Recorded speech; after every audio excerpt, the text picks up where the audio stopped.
what is it about the current situation with Julian right now, where he's facing extradition from the UK to the United States coming up in February? Could you frame that? Assange's current situation, according to the few people who've been able to see him, is severe deterioration, physical, cognitive, the result of extremely harsh, brutal punishment, and in fact people have seen him say his life may be in danger from these harsh, brutal conditions. His crime, technically, is not paying bail. Okay, so you pay $50, maybe you spend a night in jail. For this crime, he's been placed in a high-security prison. This is after all he's endured already, and treated like one of the world's dangerous terrorists, and meanwhile facing the constant threat of extradition to the United States, which can take savage retribution for what was in fact a service to the citizens of the United States. That's a brutal situation to try to endure.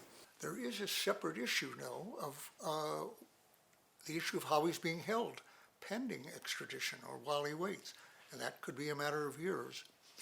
Nils Melzer, the UN rapporteur for torture, has not only called the conditions under which he's being held in solitary confinement in a maximum security prison where 3 people have died unnecessarily, it would seem, in the last year.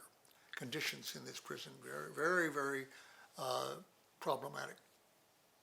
There is no excuse for him to be in a maximum security prison at all, let alone under conditions of virtual isolation on this, which 60 doctors have now appealed to the British government and to the Australian government, saying that this threatens his life, his mental stability, and his life right now.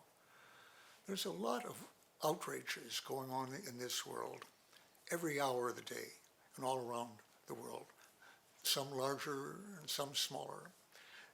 The attempt to prosecute in America Julian Assange as a journalist is one of those outrages, and the effort to have him extradited for that purpose is outrage. But a separate condition is that the conditions under which he's being held, which threaten his emotional, mental, psychological, and physical health, are a separate outrage that should be ended immediately.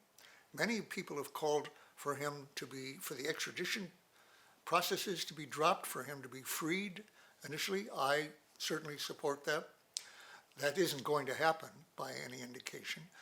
England is as determined to stop this exposure of imperial projects, on many of which it's a collaborator with the U.S. They're as anxious to do that as the American government. And this extradition process problem is going to go on for a long time.